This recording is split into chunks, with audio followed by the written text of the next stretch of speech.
करू चालू आशिष? एक मिनिट, तिकडे पेज वरती होतंय चालू.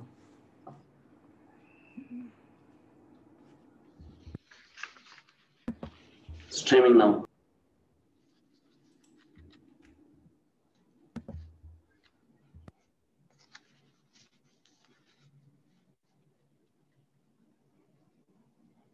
Mrunal, how are you? Good. तुझे प्रेझेंट म्हणजे काही फोटो जे शेअर करणार असशील ते आहेत तुझ्या फोल्डर मध्ये? हो, बेसिकली आता जस्ट मी क्विकली स्क्रीनशॉट्स घेतले. शेअर स्क्रीन मी हे केलंय, you can share. We are ready. So Mrinal, तुम्ही चालू करू शकता. Okay, thank you.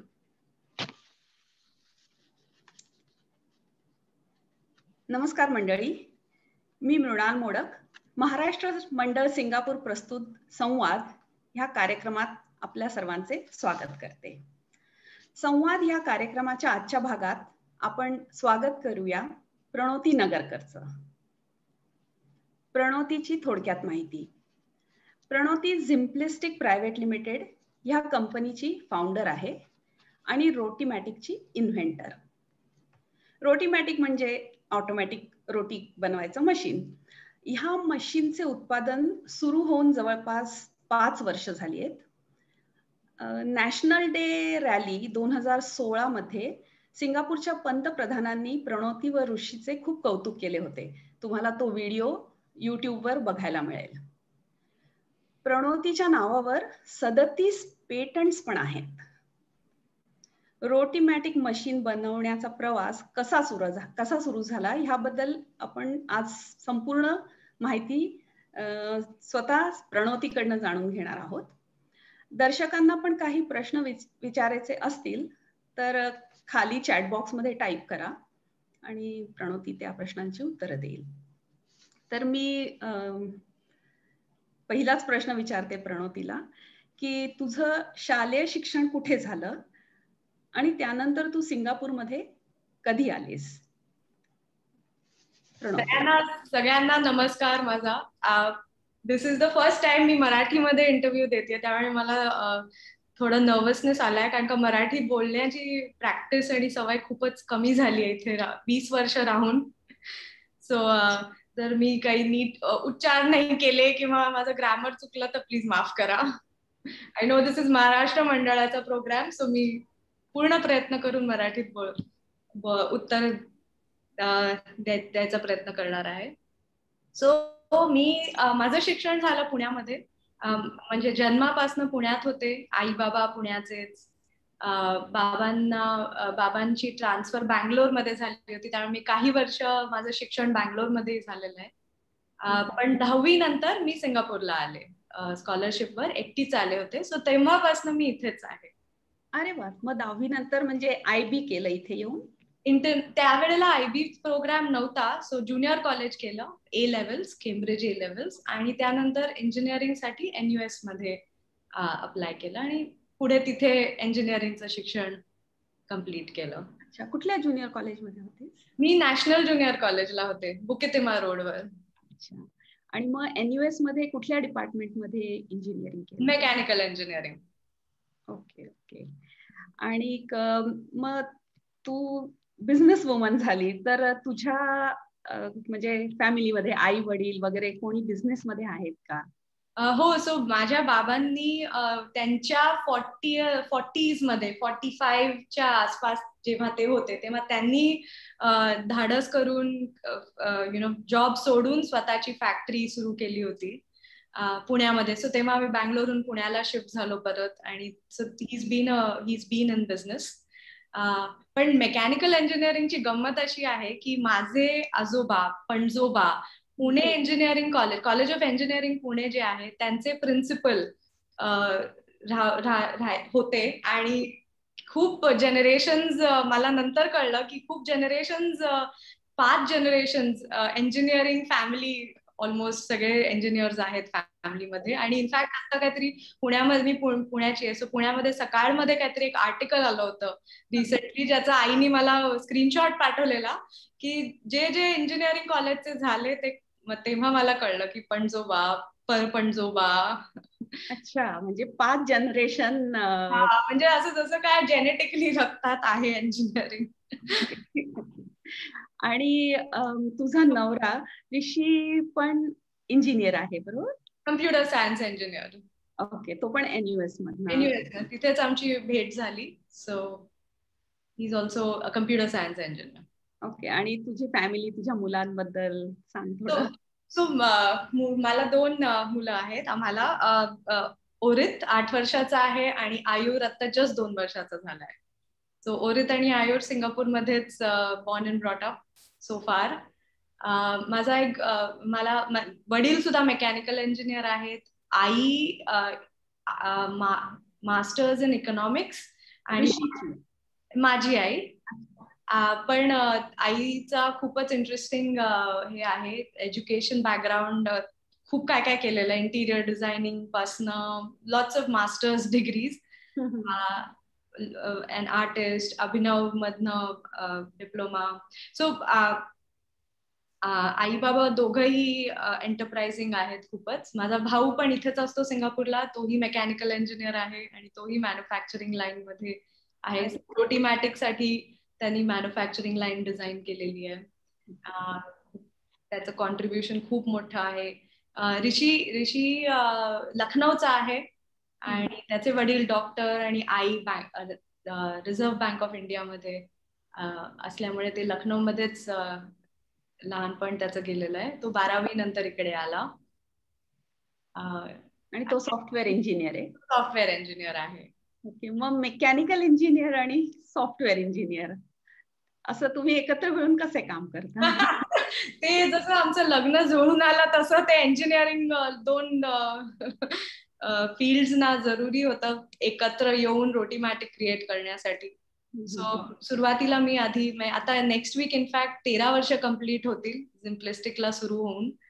आणि सुरुवातीचे काही वर्ष मी एकटीच मेकॅनिकल इंजिनिअरिंग पॉइंट ऑफ व्ह्यूनी रोटीमॅटिक डिझाईन करत गेले. आणि 2-3 वर्षानंतर त्याच्यावर सॉफ्टवेअर ची खूप इम्पॉर्टंट स्टेज होती, ज्याच्यामध्ये लकीली ऋषी त्याची पहिली कंपनी अक्वायर झाली आणि त्याचा अर्नआउट पिरियड होता. तो अर्धा सोडून सिम्प्लिस्टिक मध्ये आला आणि त्याच्या पुढे रोटीमॅटिकला कनेक्टिव्हिटी मिळाली. मशीन लर्निंग ऍस्पेक्ट बिल्ड झाला रोटीमॅटिकचा. कारण का पीठ आणि पाणी जेव्हा एकत्र येतं तेव्हा दरवेळेलाच ते नीट कणिक त्याची बनेल. ते त्याच्यासाठी खूप ह्युमन जजमेंट आपण खूप वापरतो जेव्हा रोज पोळी कणिक मळतो. ते जे होतं ते इंटेलिजन्स बिल्ड करण्यासाठी it was very important to design the algorithm correctly. आणि मेकॅनिकली सेन्सर आणि कसं ते होणार ते मी करू शकत होते, पण त्याच्यावर त्याला जुळून येण्यासाठी खूप इम्पॉर्टंट होतं computer science. So Rishi entered at the right time and त्यानंतर Rotimatic was able to be at the shape and form that it is today. म्हणजे रोटीमॅटिकचं उत्पादन होऊन 5 वर्ष झाली, पण त्याच्या आधी 7-8 वर्षाचा जो काळ होता तो सगळा त्याच्या मागचा रिसर्च आणि त्याच्या प्रोटोटाईप बनवणे किंवा ह्याच्या करता सगळा लागला. स्टेजेस खूप असतात, कारण का जर आपण टेक्निकली विचार केला हार्डवेअर डिझाईन करण्यासाठी काय काय स्टेजेस लागतात, तर रोटीमॅटिक एक्झाम्पल जर घेतलं तर त्याच्यामध्ये 10 मशीन्स इक्वल आहे रोटीमॅटिक.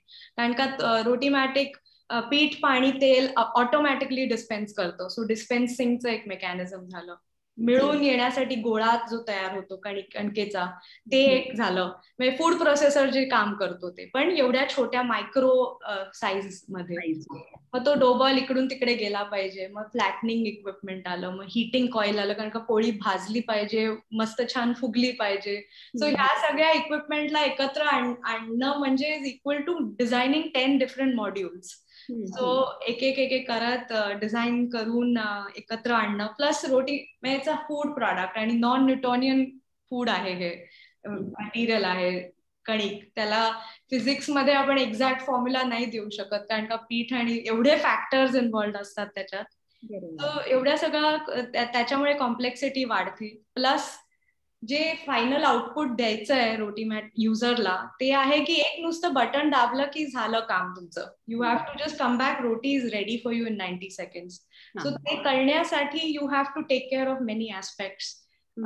प्लस युजर फ्रेंडली होण्यासाठी it has to be easy to clean, it has to survive in a house for certain period of time when you're designing a product.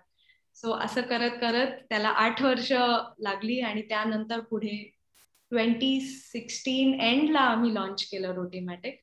आणि 2017 पासून म्हणता येईल आतापर्यंत 70,000 रोटीमॅटिक्स पोचलेले आहेत. अरे वा वा. कारण मी जेव्हा पंतप्रधानांची ती स्पीच ऐकत होते त्याच्यात त्यांनी लिहिलं ब्लॉक 71 मधनं सक्सेसफुल झालेले जे SMEs आहे त्यांची नावं त्यांनी तेव्हा घेतली.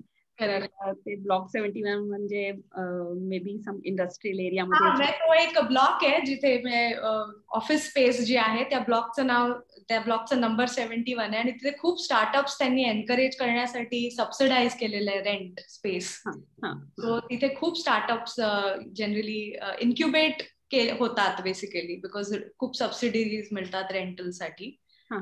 सो आम्ही तिथे होतो 2-3 वर्ष होतो. त्यावेळेला तिथनं ते it was a big moment. Prime मिनिस्टरनी जेव्हा आम्हाला मेन्शन केलं, quite a big moment for all of us. आणि त्यांनी अनाऊन्स केलं की ह्या म्हणजे इव्हेंट नंतर तुम्हाला रोटी खायला पण मिळेल रोटीमॅटिकची. So it's a proud moment. पण तो खूपच इंटरेस्टिंग इव्हेंट होता कारण का त्या इफ यू रिमेंबर त्यावेळेला ते स्टेजवरती थोडेसे हे झाले होते. प्राईम मिनिस्टर स्पीच देता त्यांना बहुतेक काहीतरी म्हणजे हार्ट अटॅक नव्हता तो पण असं काहीतरी ते मेडिकल अटेन्शन त्यांना द्यावं लागलं. त्यामुळे त्यावेळेला आम्हाला भेटता नाही आलं त्यांना. पण लकीली नंतर एका वेगळ्या इव्हेंटला आम्ही होतो आणि रोटीमॅटिक तिकडे डेमो करत होतो. तर त्यांनी ते बघितलं आम्ही तिथे आहोत तर ते लांबून आले रोटीमॅटिक बघायला आणि आम्हाला कॉंग्रॅच्युलेट करायला.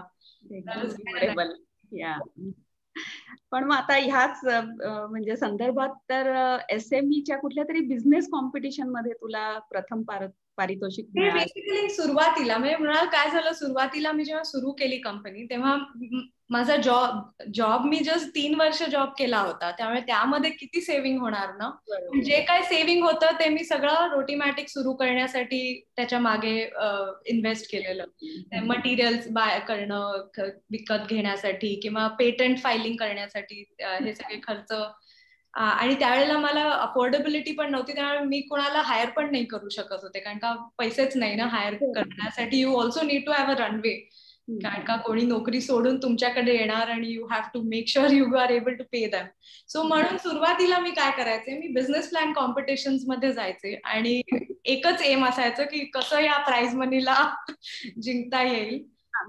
पण ते करण्यामध्ये पहिलं मिळालं $40,000 प्राइज होतं. आणि 2009 मध्ये 1 वर्षात मी प्रोटोटाईप माझा तोपर्यंत मी बनवलेला. सो ते दाखवलं आणि मला ते मिळालं prize. So that was a big moment कारण का एक तर पैसे मिळाले आणि त्यानंतर एक कॉन्फिडन्सही आला की ओके इन्व्हेस्टर्स किंवा जे जजेस आहेत ते स्वतः इन्व्हेस्टर्स आहेत त्यामुळे त्यांना ह्या आयडियामध्ये क्रेडिबिलिटी दिसतीये. करेक्ट. एखादा फोटो असेल तर शेअर कर ना अवॉर्ड सेरेमनीचा किंवा असं. ओके हा मी बघते अवॉर्ड सेरेमनीचा फोटो. पण मी माझ्या आजी आजोबांचं इतकं मस्त त्यावेळेला ते लकीली त्या 1 महिन्यासाठी ते सिंगापूरला आले होते. आणि लकीली ते जे काय फायनल राऊंड होता त्या स्टार्टअप ऍट सिंगापूरचा ते असताना झाला आणि मी त्यांना बोलवलं होतं. ऑडियन्स मध्ये ते होते. मी स्टेजवरती गेलेले लास्ट राऊंड इंटरव्ह्यू ऑनलाईन हे समोर होता आणि फायनल अनाउन्समेंट जेव्हा झाली तेव्हा ते होते ऑडियन्स मध्ये. त्यामुळे त्यांना तो खूपच एक आनंद नातीला प्राइज मिळाल्याचा. त्यांचा तुम्हाला एक फोटो दाखवते. शेअर.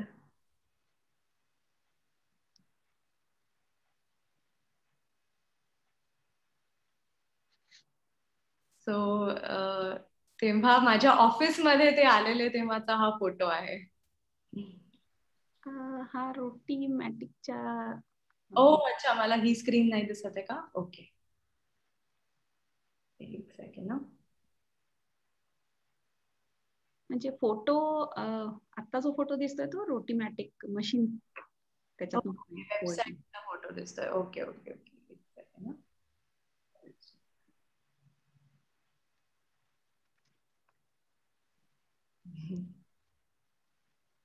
ओके. आजी आजोबा आणि तू. माझ्या ऑफिसमध्ये ते होते तेव्हा छोटीशी एक रूम मिळालेली ऑफिस म्हणजे मध्ये ते होते तेव्हाचा हा फोटो आहे. मग आम्ही सेंतोसाला त्यांना घेऊन गेलेलो तेव्हा हा खूपच गंमतशीर फोटो आहे. 3 पिढ्या, नऊवारी साडी, जीन्स पॅन्ट, माझ्या आई जीन्स पॅन्ट मध्ये आणि मी शॉर्ट्स मध्ये. ओके. सो नेक्स्ट फोटो दाखवतो सेंटोसाचा. हा हा अच्छा. हो, मला शेअर करावा लागतोय एव्हरी टाइम. ओके. हा.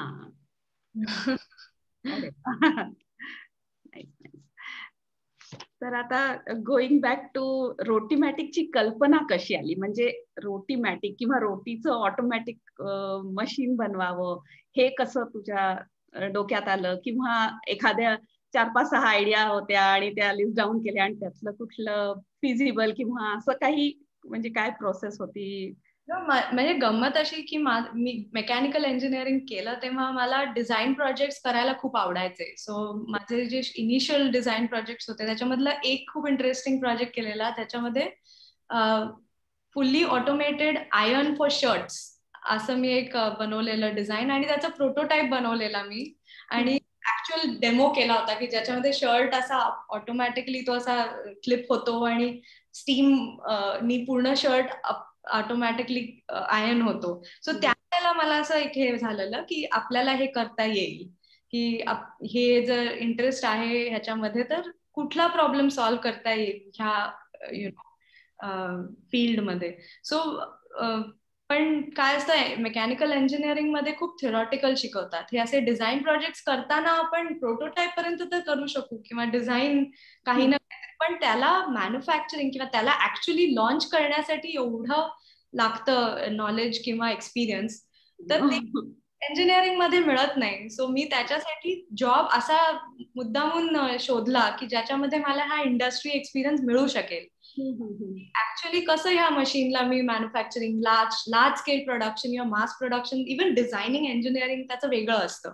माझा जॉब जो होता त्यात मला लकीली मी एका इंजिनिअरिंग कन्सल्टिंग कंपनीमध्ये गेले, ज्यामध्ये I got to work on automatic vacuum cleaner. But जो आजकाल जो वायरलेस असतो तसा नाही, हा वायर्ड व्हॅक्युम क्लीनर होता ज्याच्यामध्ये वायर पूर्ण घरामध्ये फिरणार आणि कसं तो ती वायर अडखळणार नाही आणि it shouldn't topple things.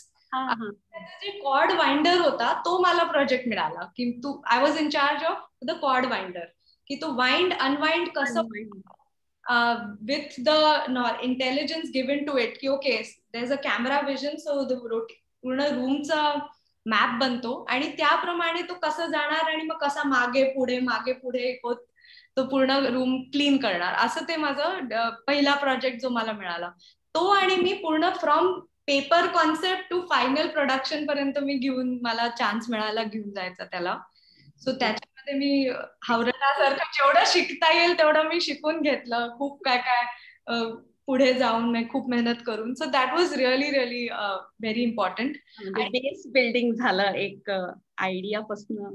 Exactly, knowledge मिळालं, कॉन्टॅक्ट बनतात, नेटवर्किंग होतं, कळतं इंडस्ट्रीमध्ये काय टर्म्स असतात, कसं every industry has its own tricks and trades. आणि जोपर्यंत तुम्ही त्याच्यात घुसत नाही तोपर्यंत ते तुम्हाला बाहेरून नाही समजता येणार. So I was very lucky की मला ते मिळाला एक्सपिरियन्स. आणि मग मीनवाईल मी ऋषीकडे बघत होते, तो त्याची स्वतःची कंपनी सुरू करून in software mobile phone security product होता त्याचा company. He started it with 2 other friends आणि I was looking at that. And meanwhile आम्ही नेहमी गप्पा वीकेंडला वगैरे आमचं टाइमपास म्हणजे हाच असायचा की काय आहे, what problems can we solve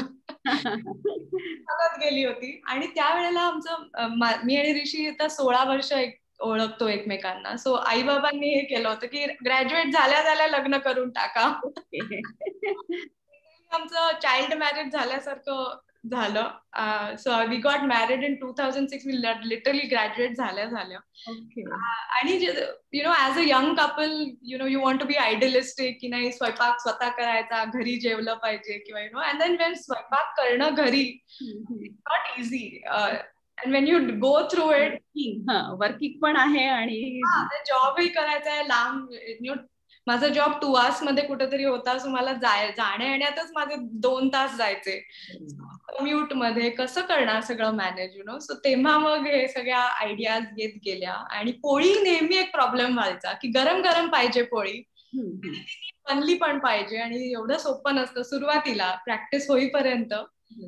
तो त्या सगळ्या गोष्टीमध्ये मग वाटलं की हा एवढा रोजचा प्रॉब्लेम असूनही अजून ह्याला काही सोल्युशन का नाही. Start doing your research and then you see की इंडस्ट्रियल स्केल मध्ये आहेत सेमी ऑटोमॅटिक मशीन्स, पण जे घरीसाठी घरच्यासाठी ते रोटी मेकर सगळ्यांनी बघितले असतील.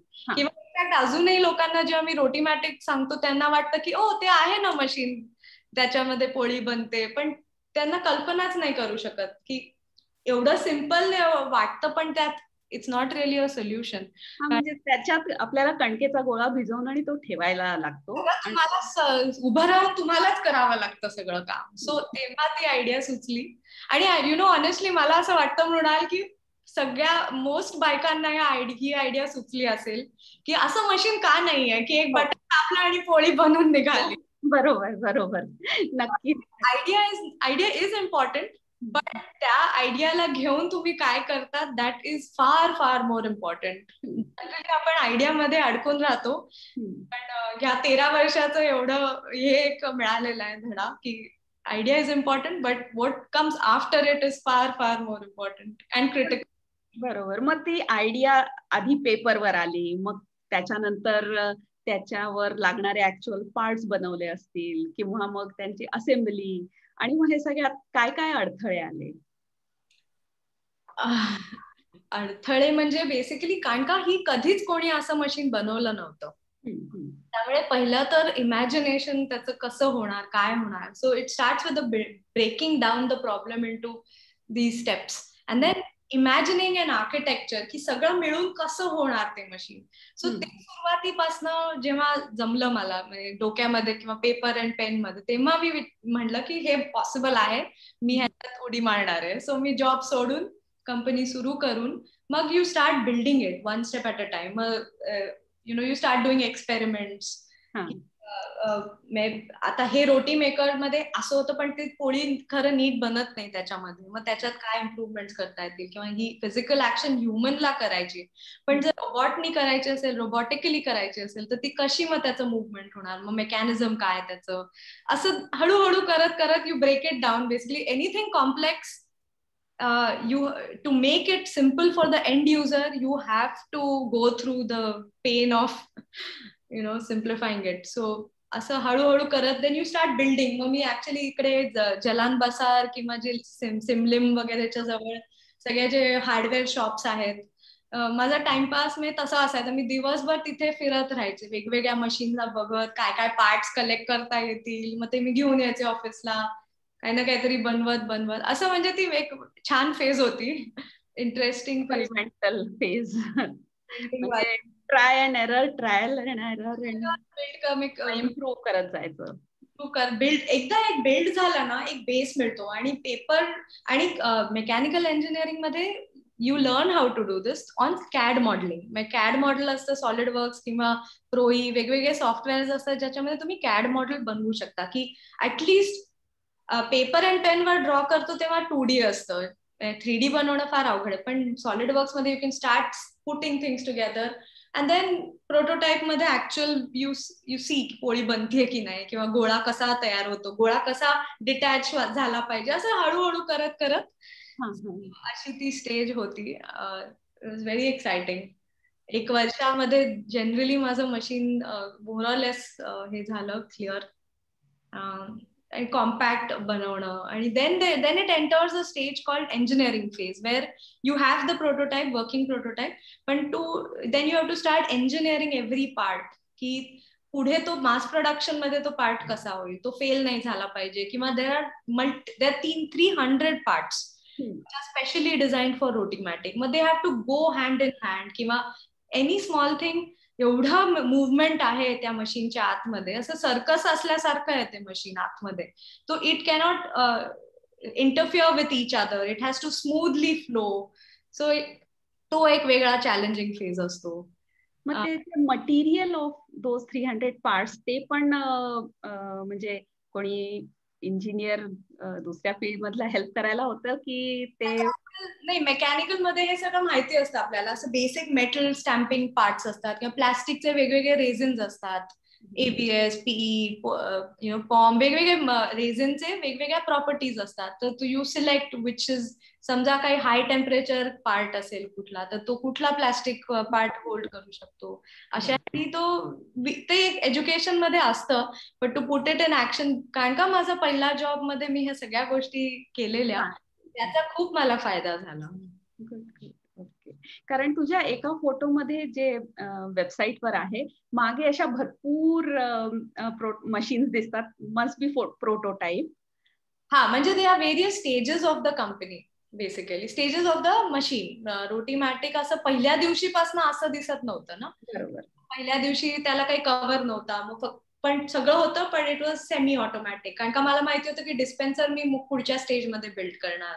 आधी गोळा हाताने मी पीठ आणि पाणी टाकायचे, मग गोळा कसा तयार होतो, मशीन ऑन हाताने करायचे, motor. So that was really the first stage. Then you start building the next stage where you say, okay, now I'm going to automate this and build the dispenser.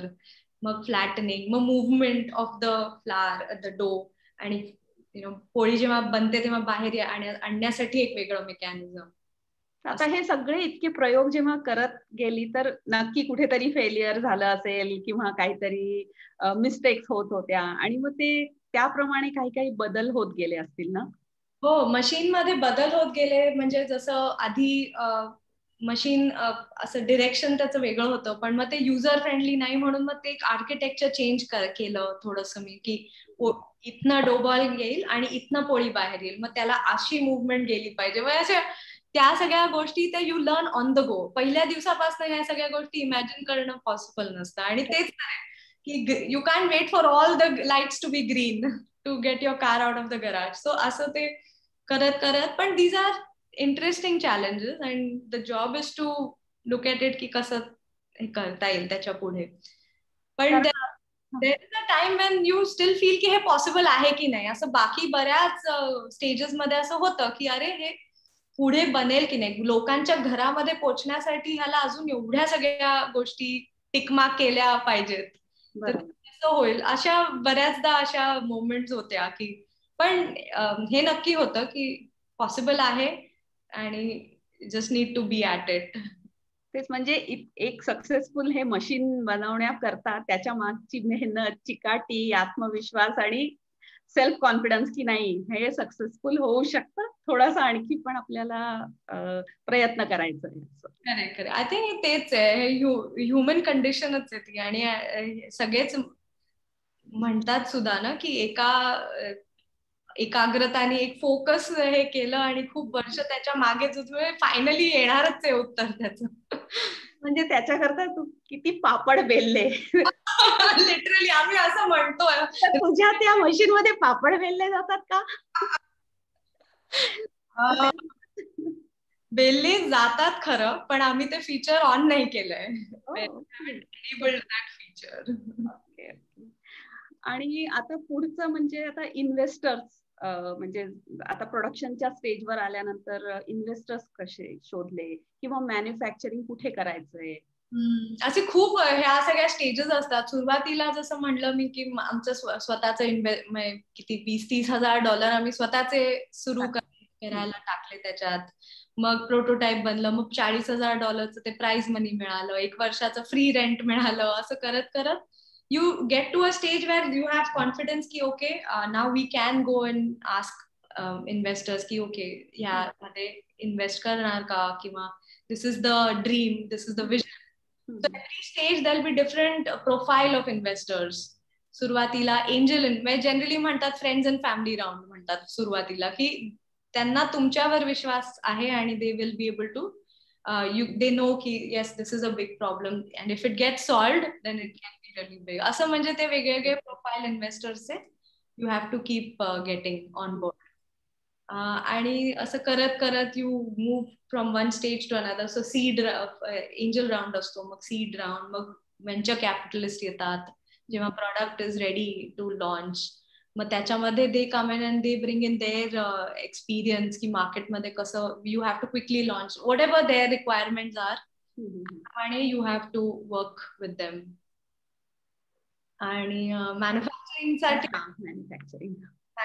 साठी मी आणि ऋषी दोघंही खूप चायनाला खूप trips मारल्या बघायला की काय सुटेबल आहे तिथल्या कुठल्या, कारण का सगळे म्हणतात ना चायनाला मॅन्युफॅक्चरिंग इज व्हेरी एस्टॅब्लिश्ड, पण ऍट द सेम टाइम लोक हे म्हणतात की तिकडे मग कॉपी होईल किंवा IP protection is not so strong. So त्या सगळ्या ह्याच्यातनं, आणि दिस इज 2012 ची गोष्ट, जेव्हा आम्ही ह्या सगळ्या ह्याच्यातनं चाललेलो डोक्यामध्ये की काय करायचं, मलेशियात करायचं का चायनात करायचं. And we did our maths and we realised की एवढं नवीन प्रॉडक्टला सुटेबल असं काहीतरी सोल्युशन पाहिजे ना. सो आम्ही मलेशिया डिसाइड केलं, जोहर बारू मध्ये प्रोडक्शन सुरू करायचं, कारण का एकतर 1 तास अंतरावर आहे, मॅनेजेबल होईल, सगळे आम्ही इंजिनियर्स तिकडे जाऊन करू शकतो काही प्रॉब्लेम सॉल्व्ह, किंवा तिथे जाऊन राहू शकतो काही दिवस. चायनामध्ये लँग्वेज इश्यू असतो, लांब आहे, प्लस हे आयपी इश्यूजही आहेत. सो अशा सगळ्या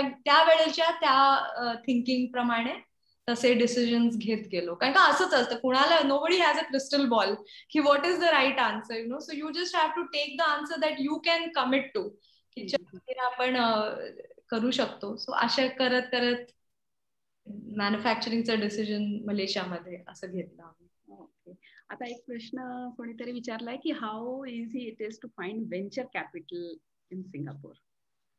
अगेन डिपेंड्स ऑन कुठल्या आयडियासाठी. सो हार्डवेअर माझ्या कॉन्टेक्स्ट मध्ये जर उत्तर दिलं तर हार्डवेअर प्रोडक्ट्स ना जनरली VCs नाही हे करत, कारण का खूप कमी एक्झाम्पल्स आहेत.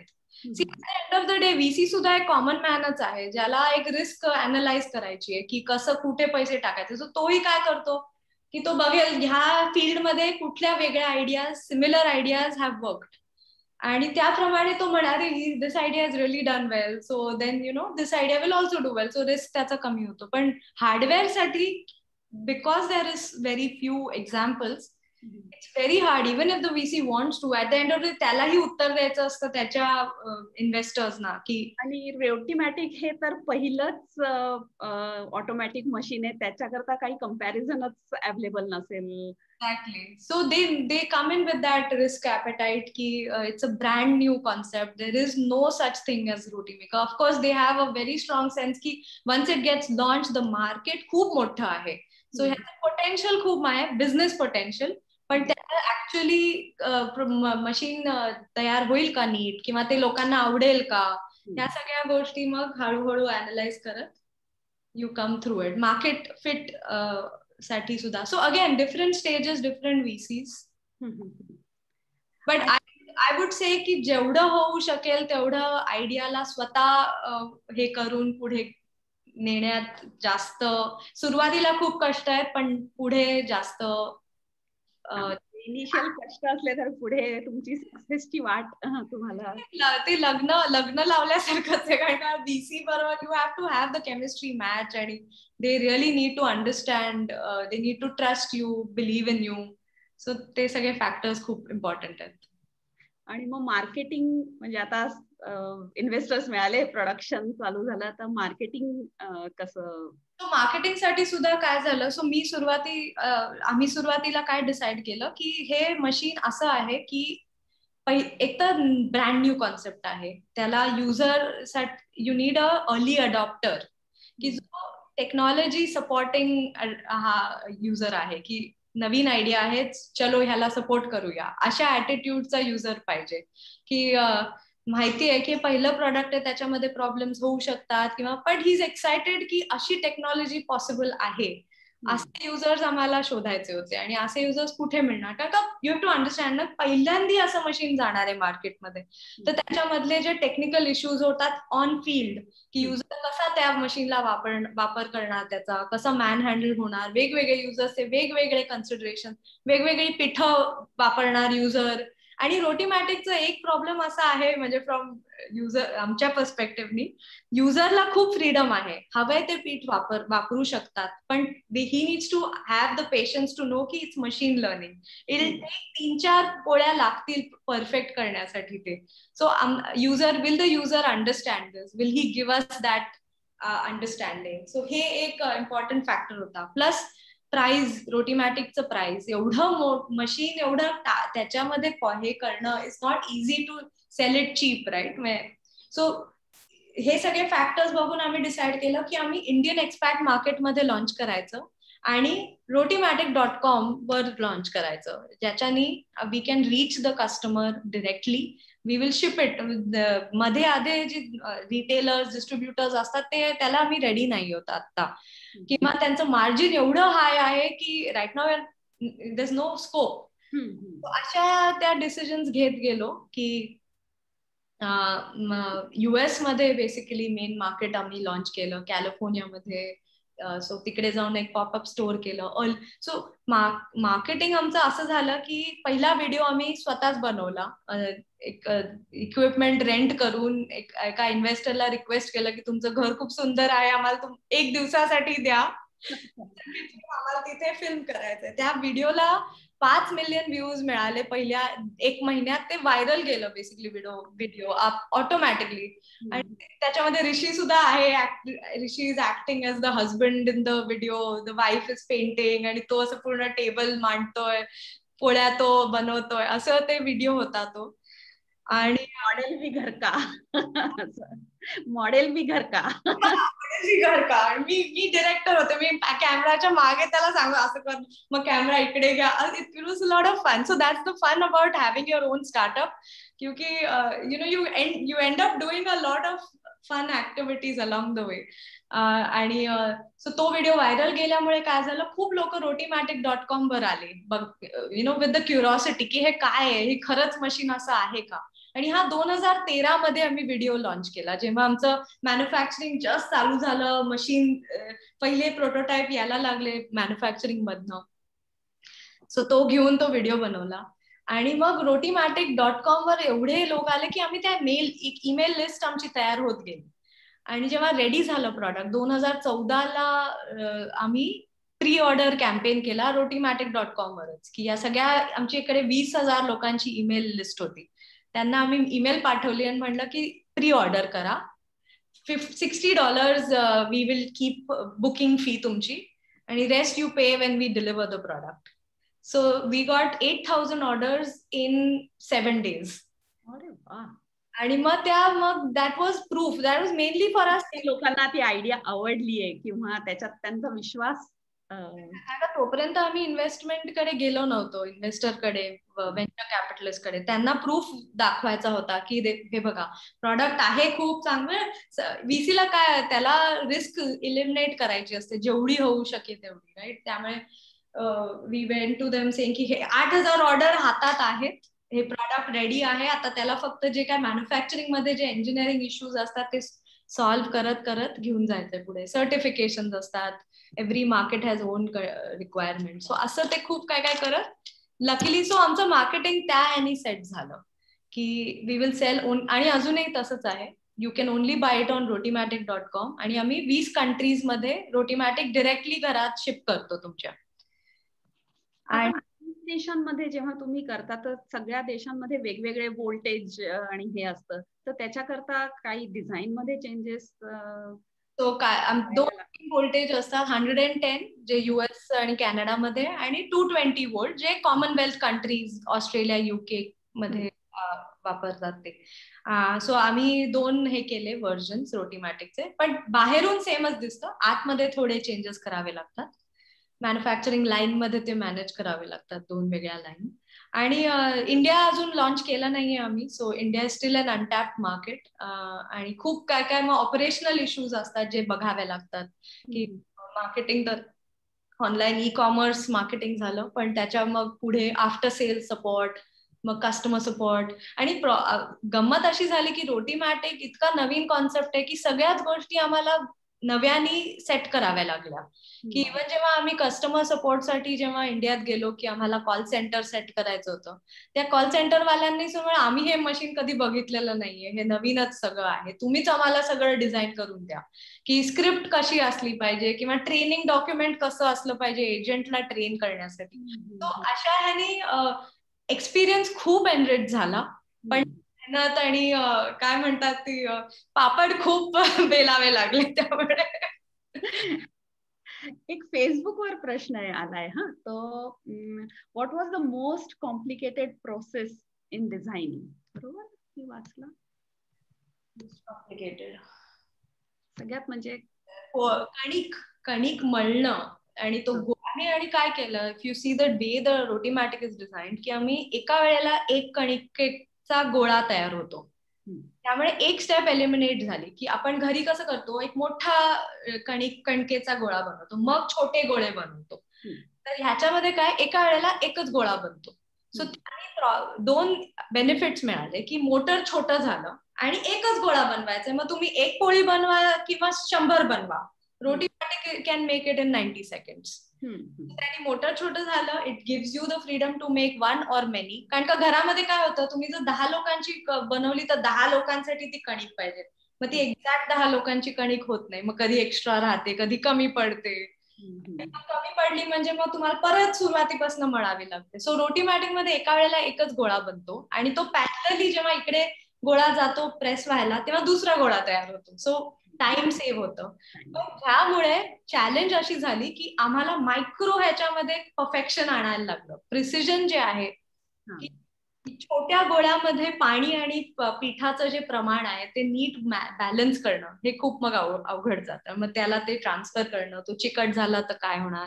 सो त्या सगळ्या गोष्टी. आणि परत प्रिसिजन, की जेव्हा पोळी लाटली जाते त्याला गोल आकार बनवणं अवघड नाहीये, पण त्याला इव्हनली थिन करणं खूप इम्पॉर्टंट आहे. मग ते मॅन्युफॅक्चरिंग मधनं मास प्रोडक्शन मध्ये टॉलरन्स असतात. एक इंजिनिअरिंग मध्ये when you are designing parts, every part comes with a tolerance. की जर समजा मी तुला म्हटलं की मी हा कप बनवायचा, ह्याचा मोल्ड तयार होतो ना, की एक मोल्ड असतो बाहेरचा आणि आताचा, कोर आणि कॅव्हिटी असा एक हे असतो. आणि त्या कोर आणि कॅव्हिटी मध्ये हा एक्झॅक्टली ह्या थिकनेसचा बनेल की नाही हे पॉसिबलच नाहीये. You have to give a tolerance window. So आणि जेव्हा सगळे पार्ट्स एकत्र येतात तेव्हा सगळ्यांचे वेगवेगळे टॉलरन्सेस असतात आणि it's unpredictable, right.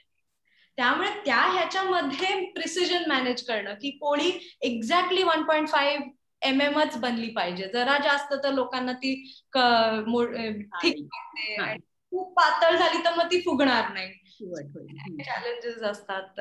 So that was complex. ह्या वेळेला तो येतोय. आय एम शुअर असे बरेच असतील कॉम्प्लेक्स चॅलेंजेस जे आता आठवत नाहीयेत. आणि मग त्याच्यातला मेजर फेलियर होता, हा पण एक प्रश्न आहे कोणीतरी विचारलाय, की कुठला मेजर फेलियर होता. ऑफकोर्स सक्सेसफुल झालीस तू पुढे, पण म्हणजे तेव्हा म्हणजे तो सगळ्यात बिगेस्ट वाटला. I think technically speaking, I think Rotimatic has done exceedingly well. Technically, engineering wise, आम्ही जेवढे काय त्याच्यातनं काय तयार केलं मशीन केले होते, प्लॅन 115 मिलियन पोळ्या रोटीमॅटिक मध्ये तयार झाल्या. एवढ्या सगळ्या 70,000 लोकांनी मिळून, कारण का रिअल टाइम काउंट आम्हाला मिळतो, त्यामुळे आम्हाला माहिती आहे की मशीन लोकांच्या घरामध्ये पोहोचलेलं आहे. एवढ्या घरांमधनं एवढ्या पोळ्या बनतायत. रोजचा वापर आहे रोटीमॅटिकचा, विच इज प्रूफ इनफ की गुड मार्केट फिट आहे प्रॉडक्टचा. लोकांना आहे त्याचा उपयोग रोजचा. Technically Rotimatic I think has done well. Then there are commercial and business challenges. की एक झालं प्रॉडक्ट डेव्हलपमेंट, दुसरं झालं कंपनीचं हे. So you have to have profit to survive. Otherwise, most companies, आता तुम्ही all big names you take, Uber, Grab, कुठल्याही companies बघा, they are all revenue making, but they are all loss making also. So त्याला sustain करण्यासाठी you need constant investment. So त्या ह्याच्यातनं बाहेर पडणं is also another challenge. एक तर तुम्ही प्राइस खूप वाढवा, मग प्राइस वाढवलं तर मग लोक कमी विकत घेणार. सो ते बॅलन्स करत करत करत कसं तुम्ही त्या प्रॉफिट मधनं, लिटरली एक स्टार्टअप मध्ये कसं एक फायनान्शियल सायकल मध्ये एक ग्राफ असतो, तो असा सुरू होतो आणि मग तो असा जातो. सो तो असा जेव्हा असा जातो तो it's called the valley of death, की त्या वेळेला प्रॉडक्ट फिट जरी असेल पण जर तुम्हाला इन्व्हेस्टमेंट नाही मिळाली राईट टाइमला राईट वेळेला तर तो you can go through the valley of death. But once you start making break even नंतर मग पुढे, so the company survival is equally challenging and important. आणि मग बाकी challenges, मग being in the region there are plus and minuses, hiring a team, constantly making sure. आणि आम्ही सगळंच असं झालं की आम्ही सगळंच इन हाऊस केलं. ह्याच्यात काहीच आउटसोर्स करण्यासारखं आम्ही प्रयत्न केला आउटसोर्स करायचा, पण सगळ्यांचं म्हणणं होतं की आम्हाला माहिती नाहीये, नवीन मशीन आहे, कधीच असं केलेलं नाहीये. So you end up doing everything in house. So that I think was something we really struggled with. आणि तरी पण तुझ्या कंपनीचं नाव झिम्प्लिस्टिक आहे. ते झिम्प्लिस्टिक नाव कसं आलं? सिम्प्लिस्टिक मधनं आय थिंक त्याच्यामध्ये थोडं मराठी असण्याचं हे आहे. मराठी माणूस कसा सिम्पल असतो आणि I feel simple is beautiful. So त्या ह्याच्यातनं तो आला. आणि कुठलीही गोष्ट कॉम्प्लेक्स करण्यासाठी, त्याला पॉसिबल करण्यासाठी you have to simplify it. हा माझा मुलगा आहे. हॅलो. सो असं ते नाव त्यामुळे ठेवलं होतं की सिम्प्लिस्टिक नाव ठेवायचं होतं, पण सिम्प्लिस्टिक मिळालं नाही डोमेन नेम, म्हणून मग ते सिम्प्लिस्टिक केलं. उरू बाहेर जाऊन करणार.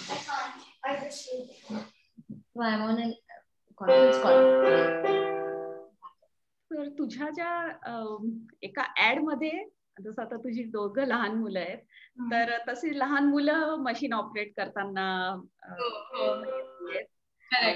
ऍडव्हर्टाइजमेंट आहे, किंवा मग त्याच्यात तुझ्या मुलांनी मॉडेलिंग केलंय?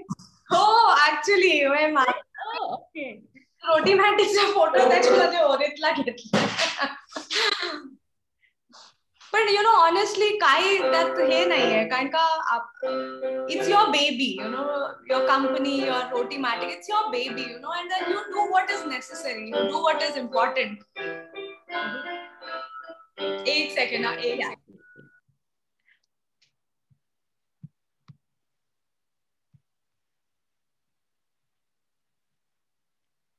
सो आपण बघतोय की प्रणोती इज जगलिंग. ती घर पण बघतीये, मुलांनाही बघतीये, संवाद साधतीये आपल्याशी, शिवाय काम चालूच असेल तिचं parallelly. So this is a juggling with. तुझं म्यूट वर आहे. Oh, I was saying this is the gammat jammat of having 2 boys. So आपण झिम्प्लिस्टिक नाव कसं आलं हे आपल्याला कळलं.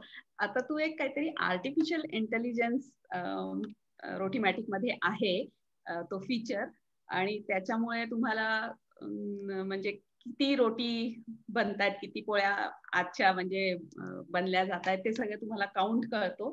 तर आर्टिफिशियल इंटेलिजन्स हा कसा वापरला जातोय या रोटीमॅटिक मध्ये? Basically machine learning, artificial intelligence हा खूप मोठा ब्रॉड जार्गन आहे. म्हणजे त्याच्यामध्ये ऍक्च्युअली काय होतं तर वेगवेगळे त्याचे ऍप्लिकेशन्स असतात.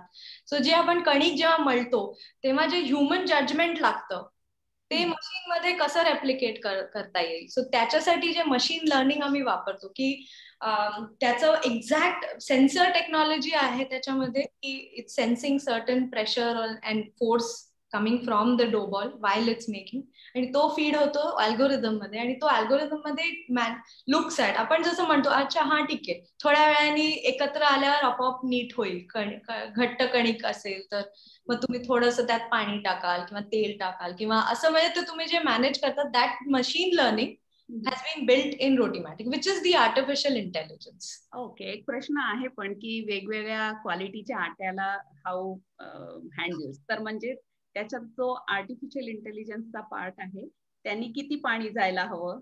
करेक्ट. आणि रिअल टाइम करेक्शनही करतो आम्ही, म्हणजे त्याच डोबॉलला कसं करेक्ट करता येईल, नाहीतर मग त्याच्यात ते कणिक हे होणार ना, म्हणजे इट विल बिकम अ स्लश, मग ती करायला युजरला. So we try and correct त्याच ह्या डोबॉलला करेक्ट करायला जे काही अल्गोरिदम आहे that is the artificial intelligence. आणि रोटीमॅटिकच्या एवढ्या 170-115 मिलियनहून क्रॉस केलेला आहे तो नंबर. पण बेस्ट पार्ट इज की जे युजर्स आहेत ना आता, त्यांनी एवढ्या काय काय क्रिएटिव्ह हे त्याचा वापर केलेला आहे क्रिएटिव्हली. त्याच्यामध्ये मग पिठामध्येच ते मग काहीतरी बीटरूट पावडर टाकणार किंवा स्पिनच पावडर टाकून त्याच्या वेगवेगळ्या प्रकारच्या पोळ्या, पराठे पावडर फॉर्म मध्येच त्यांनी जे काय मिक्स करून, किंवा आपण सिंपल मसाला पोळी सुद्धा नुसते मसाले टाकले ड्राय फॉर्म मध्ये तर पोळीला आपण वेगवेगळे रूप देऊ शकतो तसं. सो रोटीमॅटिक मध्ये रोटी, बाजरा पोळी, बाजरा रोटी, भाकरी म्हणून, आणि हे सगळे फीचर्स कारण का रोटीमॅटिक कनेक्टेड आहे. So we can just over the cloud give you a software update.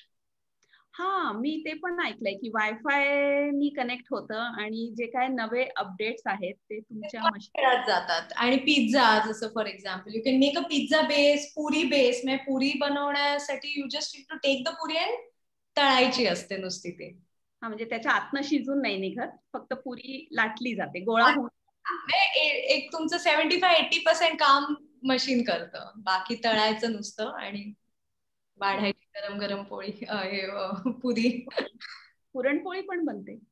तर गंमत अशी झाली ना मृणाल की लोकांनी वेगवेगळे एक्सपेरिमेंट्स करून त्याचा वापर केला. म्हणजे आयडियाज एक्सपॅन्ड होत गेले. त्यांना बरोबर माहिती की त्या वेळेला तो दरवाजा उघडून डोबॉल काढून त्यात स्टफ करून परत ठेवला डोबॉल, तर तो पुढचा प्रोसेस करतो आपोआप. सो लोकांनी मशीनचा असा छान छान वेगवेगळे रेसिपीज क्रिएट केले. आमच्या वेबसाईट वरती पण खूप आहेत. कम्युनिटी ग्रुप खूप मोठा आहे. मायनस खूप खूप पॉझिटिव्ह. आणि अनफॉर्च्युनेटली काय होतं, सोशल मीडिया किंवा आजकाल the world we live in, negative comments आणि पॉझिटिव्ह कॉमेंट्सचं जे हे असतं तेही एक मॅनेज करावं लागतं. कारण का खूप लोक जरा नाही आवडलं तर देन दे रिअली कंप्लेन. आणि मशीन आहे at the end of the day, त्याच्यामध्ये वॉरंटी असते 1 वर्षाची. जर दुसऱ्या वर्षात 3ऱ्या वर्षात तुमचं काही मशीन सडनली काही प्रॉब्लेम आला तर we give them repair and replacement options. पण त्या लोकांना फ्री मध्ये हवे असतात. मग all that needs to be tackled. So those are business challenges which are ongoing and they will always be there and every company faces that. जोपर्यंत machine तयार होतंय, विकलं जातंय आणि घरात वापरलं जातंय तर वेअर अँड टेअर होणार. आणि that's the best feeling we get की जेव्हा आम्ही बघतो की एवढ्या पोळ्या बनतायत, 115 मिलियन पोळ्या बनल्यात, म्हणजे वी फील की ग्रेट. लोक रोज वापरतायत ते machine. So that's a great feeling. Of course nobody is perfect, we are not perfect, but that's the whole part. की आता आम्ही खूप ह्या वर्षी स्पेशली लास्ट इयर कोविडमुळे सगळंच डिस्टर्ब झालं होतं ना. सप्लाय चेन गडबडली, प्रोडक्शन बंद झालं. इन्व्हेस्टर्स सुद्धा म्हणतात की the whole world was going through a turmoil ना सडन. त्या सगळ्या ह्याच्यातनं सुद्धा लकीली आम्ही बाहेर पडलो सेफली. आणि Rotimatic is coming back again after the covid hit. Wonderful. तुझ्या नावावर 37 पेटंट्स आहेत, ते काय आहे थोडंसं आम्हाला सांग. हेच सगळे हे रोटीमॅटिकचे एवढे सगळे वेगवेगळे त्यात आयडियाज लावाव्या लागल्या ना क्रिएट करण्यासाठी. It's basically all the patents that come together for it. So मग पेटंट फायलिंग करावं लागतं. कारण का then if you have created something that's non obvious, you want to make sure की anybody else it becomes a barrier for entry कोणाला करण्यासाठी. आणि एक म्हणजे मला हे विचारायचं म्हणजे की बडिंग एंटरप्रेनर्स आहेत किंवा इंजिनिअरिंगचे स्टुडंट्स आहेत, मे बी आज आपल्या ह्याच्यात पण आले असतील ऐकायला, त्यांच्याकरता काय मेसेज देशील? ऑनेस्टली त्या एज मध्ये एवढे प्रश्न असतात ना की स्वतः आय थिंक एवढ्या डाऊट्स असतात डोक्यात, काय करायचं पुढे, आपल्याला खरं काय आवड आहे. सगळे म्हणतात की फाइंड युअर पॅशन, आणि पण it's not so simple to find your passion. So it's I think the only way to find it is to just try many things. कुठे ना कुठे तरी लागेल तो connect. So I think for students best opportunity is to हावरटासारखं शिका, जेवढं शिकता येईल तेवढं, आणि प्रयत्न करा. Hands on experience is very important. कारण युनिव्हर्सिटीज मध्ये हँड्स ऑन एक्सपिरियन्स एवढा नाही मिळत. की समजा कोणाला लॉयर बनायचं असेल, पण ऍक्च्युअली लॉयर करतो काय, किंवा कसं त्याची डे टू डे त्याची कशी लाईफ असते.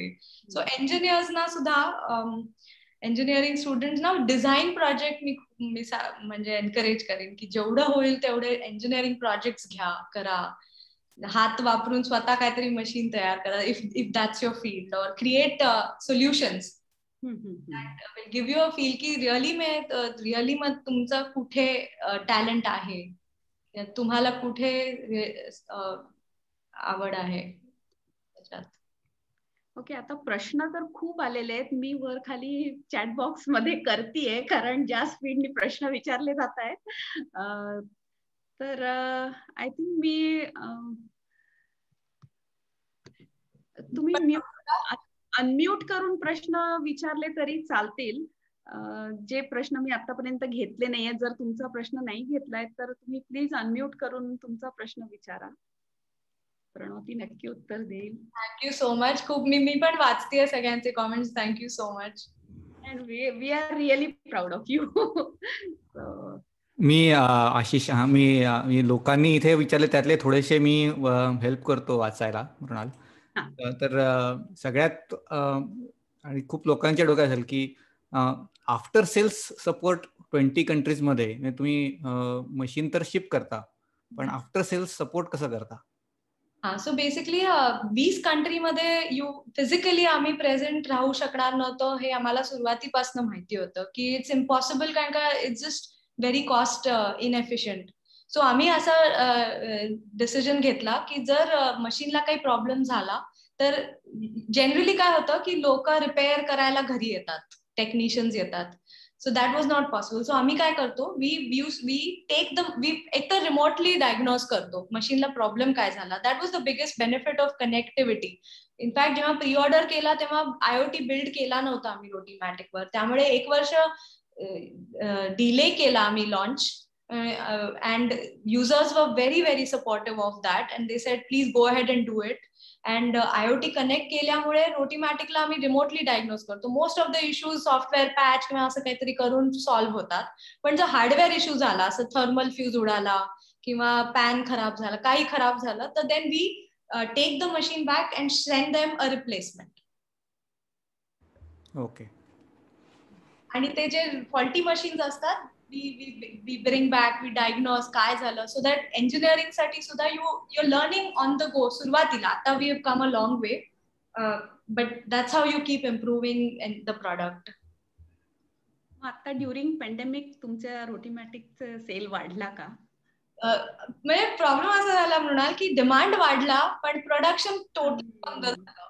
सो आता आम्ही परत जेव्हा चालू करतोय तेव्हा आता डिमांड आहे असल्यामुळे we are able to get orders. इंडियामधनं खूप रिक्वेस्ट वाढली आता. म्हणजे इंडियामध्ये खूप लोकांनी 5 लाख लोकांची ईमेल लिस्ट आहे इंडियातून, त्यांनी येऊन रिक्वेस्ट केलं की रोटीमॅटिक कसं विकत घेता येईल. आणि इंडियामध्ये काय झालं, कोविडमुळे हा प्रश्न सगळ्यांना पडतो की पोळीवाला मशीन इंडियात खरं चालेल का, कारण का बायका असतात, पोळ्या बनवायला स्पेशल एक बाई येते. माझ्या घरी आई सुद्धा पोळ्या बनवायला एक बाई असते. सो कसं होईल मग रोटीमॅटिक. तर आता कोविडमुळे तो प्रश्न सोपा झालाय आन्सर करणं, कारण का लोकांना हायजीन जास्त कन्सर्न वाढलाय हायजीनचा, प्लस डिपेंडेबिलिटी नकोय. आता अशी कोणतरी व्यक्ती येणार, ती त्यावेळेला बनवणार, मग गरम गरम पोळी मिळणार. ह्या गोष्टी आता खूप क्लिअर झाल्या आहेत. आणि यंग पॉप्युलेशन खूप वाढलंय, इंडिपेंडन्स पाहिजे त्यांना. ऑटोमेशन इज बिकम मोर, कमी भीती वाटते बेसिकली अशा ह्याच्यात. मला हा प्रश्न इथे कोणीतरी विचारला की what was her I and Aziz contribution in design. तर मी गंमत सांगते, कारण का माझी आजी आता नाहीये, म्हणजे जिचा फोटो मी दाखवला, पण ती एक्स्ट्रीमली धाडसी आणि अशी, she was a school principal आणि नऊवारी साडी, म्हणजे she was very clear in her thought process. किंवा एंडला खूप अध्यात्म आणि आठवले महाराज आणि त्यांचा अभ्यास वगैरे करून गीता अध्याय वगैरे, ती मला खूप काय काय असे ती ट्रान्सफर करायची तिचं नॉलेज. त्यामुळे we were constantly in touch. म्हणजे आजी आणि नातीचं जे एक वेगळं आमचं खूप स्ट्रॉंग बॉन्ड होता. सो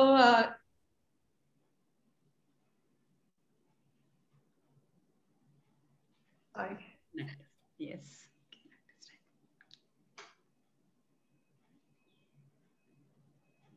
सो सुरुवातीला तिने बघितलेला ना प्रोटोटाईप, सो ती फोनवर विचारायची की आता कुठे पोहोचलं मशीन, कुठे अडकतंय, मग वेगवेगळे सोल्युशन द्यायची. मी म्हणायची नाही ती तव्यावर पोळी अडकतीये किंवा हे होत नाही, तर ती म्हणायची की तांदूळाची पिठी वापरून बघ, पोळ्याला कोट कर तांदूळाच्या पिठीने, मग बघ कशी होईल. अशी वेगवेगळे ती सांगायची. आणि आजोबा सुद्धा ऑन्टरप्रिनरशिप त्यांना माहिती होतं, कारण का ते महाराष्ट्रामध्ये डिपार्टमेंट त्यांनी स्वतः स्टार्ट केलं होतं ऑन्टरप्रिनरशिपचं. कसं स्मॉल स्केल इंडस्ट्री लोकांना एनकरेज करता येईल थ्रू गव्हर्नमेंट ग्रांट्स त्या काळात.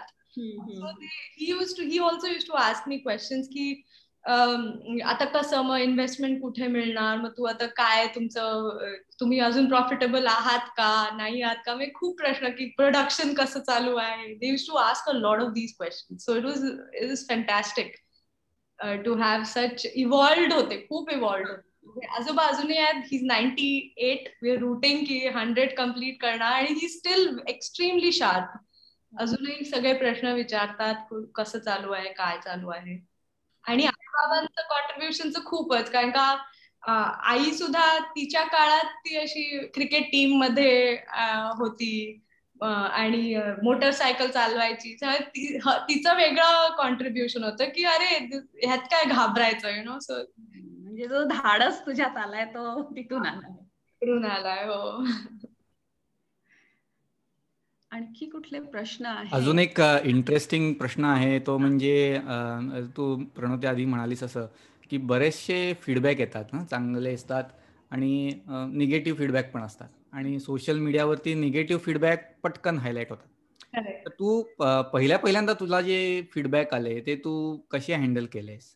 म्हणजे आणखीन आता तर प्रोसेस असेल, you are a big company now, पण पहिल्यांदा जेव्हा तुम्ही नवीन होतात तेव्हा जे फीडबॅक आले असतील ते? सुरुवातीचे जे फीडबॅक होते ते इम्पॉर्टंट होते. आम्ही त्याचा ऍटिट्यूड आम्ही तसा सेट केला की आम्हाला ते जेवढं त्यांच्याकडनं शिकता येईल त्या ह्याच्याने आम्ही बघायचो. माहिती होतं की शिव्या खूप मिळणार आहेत, पण त्या शिव्यातून आपण काय शिकू शकतो आणि कसं मशीनला इम्प्रूव्ह करू शकतो. त्यामुळे आम्ही सुरुवातीला जेवढे युजर्स होते त्यांना जेवढं होऊ शकेल तेवढं मी आणि ऋषी स्वतः फोनवर बोलायचो त्यांच्याशी की काय प्रॉब्लेम झाला, काय एक्सपिरियन्स तुम्हाला नाही आवडला, किंवा अजूनही खूप लोक आम्हाला डिरेक्टली ईमेल पाठवतात, तर आम्ही मध्ये मध्ये इंटरॅक्ट करतो लोकांशी की असं काय तसं काय, आणि त्याच्यातनं खूप मिळतं. कारण का जेव्हा खूप लोक येतात कंपनीमध्ये सुद्धा, तेव्हा प्रोसेस सेट करण्यामध्ये खूप इम्पॉर्टंट असतं हे सगळं जाणून घेणं. कारण का at the end of the day it depends on that agent, तो जो सॉल्व्ह करतोय तो कस्टमर सपोर्टसाठी, की त्या एजंटला नीट आहे का समज, किंवा तो कसा नीट त्याचा सिलेक्शन आपण नीट केलाय का. सो ह्या सगळ्या गोष्टी खूप शिकायला मिळतात. So yeah we always to every negative with a positive, पण तरी असे इंटरेस्टिंग. आणि आता you have to have a thick skin at the end of the day, you know, की अल्टिमेटली वाला की असे तर होणार. आय थिंक आपल्याला म्हणजे जे लहानपणी म्हणतात जसं की मी तर पुण्यामध्ये सगळे हे एक्झाम्पल्स देतात ना की जे महात्मा फुले आहेत किंवा सावित्री फुले, त्यांनी जेव्हा पहिली शाळा चालू केली तेव्हा लोकांनी त्यांच्यावर दगड मारले होते त्यांना. सो असे सगळे एक्झाम्पल्स जेव्हा लहानपणापासून ऐकलेले असं तेव्हा it's actually in a funny way feels की okay that means we are doing something right, की चलो ऍटलिस्ट आहे लोकांना they care about the product, that's why they want it. हा, गरम पोळीचं सोल्युशन तर तू काढलंस, पण दुसरं एक भारतीय घरांमध्ये खूप हे असतं, गरज असते, म्हणजे माझ्यासारख्याला पण गरज असते, ते म्हणजे आम्ही डबा घेऊन जातो. ते रोटी मॅटिक मधली रोटी मी डब्यातनं घेऊन जाऊ शकतो का? अगेन त्याच्यामध्ये ना पिठानी खूप फरक पडतो, कुठलं पीठ तुम्ही वापरताय. कारण का समजा तुम्ही घरामध्ये सुद्धा जर हाताने लाटली पोळी आणि त्या पिठामध्ये जर फायबर जास्त असेल कमी असेल त्याप्रमाणे पोळी, किंवा तुम्ही त्यात किती तेल टाकलंय आपण जे एक थोडस टाकतो ना सुरुवातीला कणिक मळताना, रोटीमॅटिक्स मध्ये 1 ड्रॉप ऑफ ऑइल जातो त्याच्यात. सो ह्या सगळ्या फॅक्टर्स मध्ये आता खूप लोक रोटीमॅटिकची पोळी घेऊन जातात टिफिन मध्ये and they love it.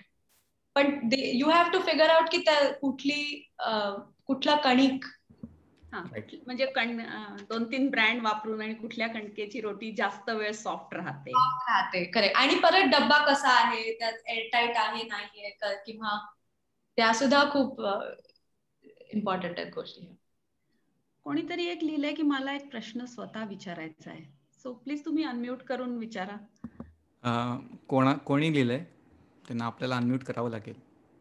Ashish, गीतांजलीला unmute कर.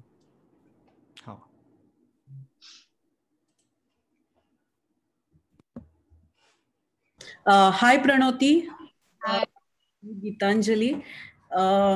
आपल्याकडे पोळ्यांची परंपरा ही म्हणजे हे एक ओरल विजडम आहे आणि आईने दाखवलेलं आहे. पोळी पोलपाटावर लाटून माझ्या आईने मला शिकवली आहे की ती लाटणं हे साईडनी फिरलं पाहिजे, काठ त्याचे पातळ झाले पाहिजेत, मधला भाग फुगीर पाहिजे, पोळीला मध्ये तेल पाहिजे, घडीची पोळी पाहिजे. तर या सगळ्या तू मगाशी आई आणि आजीचा उल्लेख केला असता तेव्हा मला, म्हणून मी पटकन जरा पास्ट मध्ये गेले आणि मला माझ्या आईने कशी पोळी शिकवली हे मी आठवत होते. आणि तव्यावर त्याच्या पुढे ती गेल्यानंतर ती 3दाच परतली पाहिजे वगैरे असं रट्टा मारून शिकवली पोळी. तर हे असं सगळं शिक्षण आपल्या सगळ्यांनाच आपल्या आईकडून आपण बघत शिकत आलो. रोटीमॅटिक बनवताना तुला हे अशा पद्धतीचं जे आपलं ट्रेडिशनल विजडम आहे तर तू त्याचा विचार केला होतास का? आणि घडीची पोळी आणि तेल लावलेली थोडंसं हे पोळी पापुद्रे त्याला सुटले पाहिजेत. तर या पद्धतीच्या विचाराबद्दल तू अभ्यास काय केलास आणि हे तुला आत्ताच्या आहे त्या मॉडेलमध्ये, एक्झिस्टिंग मॉडेलमध्ये तुला हे करता येईल का फॉर फ्युचर इंडियन काय म्हणायचं मार्केट? आय थिंक घडीची पोळी it would be a dream to make it possible, but घडीची पोळी करणं it adds even further complexity to the product. कारण का त्याला ती परत अशी करून मग हे करण्यासाठी जे मेकॅनिकल डिझाईन लागेल दॅट विल मेक इट फार मोर कॉम्प्लेक्स. सो तो एक निर्णय घ्यावा लागला की नाही ह्याच्यामध्ये फुलके होणार. फुलका आपण जसा लाटतो एका ह्याच्यात तशी ती पोळी बनणार. पण ऑफकोर्स तुम्ही जसे म्हणलात की आपण जे ट्रेडिशनल आपले जे विजडम प्रमाणे जे पण बनवतो पोळी ती त्याच्यामध्ये आम्ही प्रयत्न केलाय की 1 ड्रॉपच जातो कणकेमध्ये. तो इम्पॉर्टंट असतो, तो 1 कणकेचा ड्रॉप, 1 ऑइलचा. कारण का ऑफकोर्स सायंटिफिक कॅलरिफिक व्हॅल्यू त्याची बघितली तर थोडी वाढते, पण इट ऍक्च्युली ग्लायसेमिक इंडेक्स त्याचा खाली येतो त्या फॅटमुळे. But that's one explanation. पण ऍक्च्युली टेक्निकली तो 1 ड्रॉप ऑफ ऑइल ग्लुटेन जे फॉर्म होतं पोळीमध्ये जे लाटतो तेव्हा, ज्याच्यानी ती छान अशी फुगते आणि कुठे फाटत नाही ती पोळी, त्याच्यासाठी तर तेलाचा 1 ड्रॉप खूप इम्पॉर्टंट आहे. आणि हे सगळं शिकण्यासाठी थोडं त्याच्यातलं जी केमिस्ट्री आणि फूड सायन्सचे जे पार्ट आहे त्याच्यासाठी मी पुण्यामध्ये एक प्रोफेसर आहेत फिजिक्सच्या पुण्यामध्ये, त्यांचं आता जोशीच आडनाव आहे त्यांचं, मला तर नाव आठवत नाही, पण त्यांच्याकडे मी गेले होते. आईनी मला ओळख करून आम्ही भेटायला गेलो होतो त्यांना, की त्यांनी एक पुस्तक लिहिलं होतं the physics and the chemistry of पोळी. त्यांना भेटून त्यांच्याशी ह्या सगळ्या आम्ही गप्पा मारल्या होत्या की काय अशा गोष्टी इम्पॉर्टंट असतात. So yes, it definitely has gone in. Thank you so much. Thank you. Pranavati, अजून एक प्रश्न आहे. This is regarding India market, right? So what's your plan now for India market, because it's a huge. Absolutely.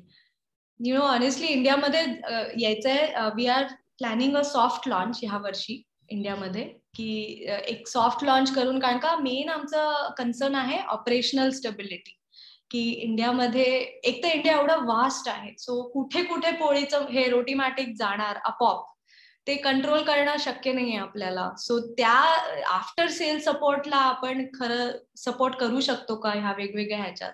Plus user वेगवेगळ्या तऱ्हेने तो वापर करणार मशीनचा, त्याला आपण रेडी आहोत का. सशक्त आहोत का ते सगळं हे करण्यासाठी. सो त्याच्यासाठी एक सॉफ्ट लॉन्च ह्या वर्षी प्लॅन करतोय आणि मग नेक्स्ट इयर प्रॉपर लॉन्च करून इंडियात आणायचं मशीन. फॅन्टॅस्टिक. थँक्यू.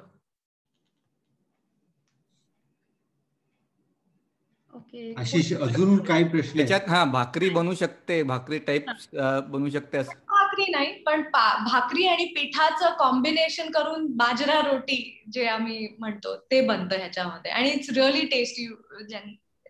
ज्यांनी युजरनी वापरलंय, बाजरा ज्वारीची पोळी, म्हणजे इट्स ऍक्च्युली नॉट रिअली भाकरी बट इट्स अ बाजरा पोळी आणि ज्वारीची पोळी. तर आता माझा एक प्रश्न आहे याच्यामध्ये. बेसिकली आता हे प्रोडक्ट तू सॉफ्टवेअर वाला प्रोडक्ट आहे का हे तुझं फिजिकल प्रोडक्ट आहे? तू मागाशी व्हेंचर कॅपिटलच्या दृष्टीने म्हणाल, if you want to market it to somebody, तू ते काय म्हणून मार्केट करतेस? फिजिकल प्रोडक्ट म्हणून मार्केट करतेस का?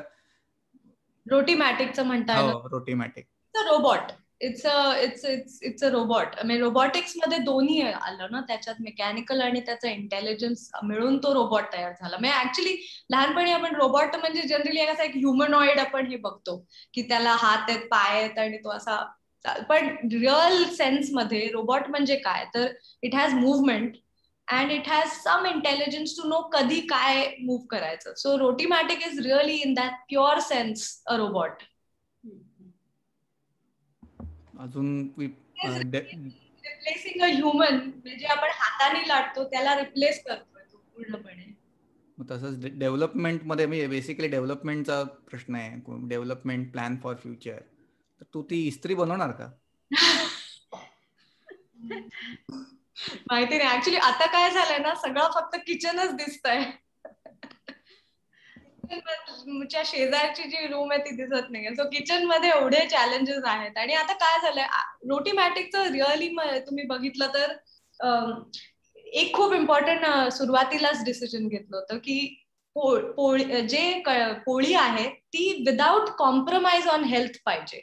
की कन्व्हिनियन्स तुम्ही घेता त्याच्यातनं मशीनमुळे, पण त्याच्यामुळे आपण खूप कधी कधी सोल्युशन्स जे आहेत मार्केटमध्ये, जसं फ्रोझन रोटी मिळते, ती सुद्धा कन्व्हिनियंट सोल्युशन आहे तुम्हाला, पण त्याच्या मागे जर तुम्ही वाचलं त्याच्यात काय काय केमिकल्स आणि ऍडिटिव्ह गेलेले आहेत, सो तर असं वाटतं की रोज तर नाही ती खाऊ शकत. सो रोटीमॅटिकचं मेन आयडिया हेच आहे की कसं तुम्ही कन्व्हिनियन्स पूर्ण 100% देता लोकांना without any compromise on health. ती तशीच पोळी बनते, त्याच कणकेनी बनते, परत तुम्ही एनहान्स करू शकता त्याच्या quality. So that was a very important decision, ज्याच्यामुळे प्रॉब्लेम होतो कारण का लोकांना machine, you blame the machine. पोळी नीट नाही झाली किंवा जर ब्रेड मेकर बघितला तर ब्रेडमध्ये ब्रेड नीट नाही झाला तर युजर जनरली स्वतःवर ब्लेम घेतो की मे बी मी प्रमाण चुकलं असेल किंवा मी नीट बरोबर प्रपोर्शन मध्ये टाकले नसतील इन्ग्रेडियंट्स. पण रोटीमॅटिक मध्ये तसं होत नाही. तुम्ही पीठ टाकलं, आता पोळी रोटीमॅटिकचा प्रॉब्लेम. So that made it a bit challenging, but if you now see we have come a long way from it and we have created a new class of kitchen devices. You have full convenience, end-to-end operation. Everything is completely done by the machine and without any compromise on health. So असे खूप काय काय ideas kitchen मध्ये अजून करू शकतो solve problems. Young generation मध्ये रोटीमॅटिक खूप हिट असेल नक्कीच. म्हणजे तुझ्या वयाचे किंवा अजून जे नवे कपल्स आहेत त्यांच्यात नक्कीच खूप म्हणजे नक्कीच. आणि I think it's a mindset thing की तुम्हाला जर दिसतंय त्या really it's a mindset thing की इट्स अ मशीन. सुरुवातीला लोकांना डाऊट असतो की मशीन मेड पोळी आहे मग ती कशी असणार, पण when they really see it then they know की मशीन मेड म्हणजे काय, it's really doing everything that you would do. मध्ये आहे, पण अफोर्डेबिलिटी सुद्धा कमी आहे लोकांना. पण बरेचसे असे पेरेंट्स आहेत ज्यांचे स्टुडंट शिकायला जे गेलेत अब्रॉड, US मध्ये वगैरे, त्यांनी त्यांच्या मुलांसाठी मशीन विकत घेऊन त्यांना दिलेलं आहे. तो असे आता वाढतायत खूप लोक, यंग एकदमच अंडरग्रॅड किंवा मास्टर्स वाले स्टुडंट्स. भूषण, एक क्वेश्चन आहे, कोणीतरी लिहिलंय, मला ते दिसत नाहीये.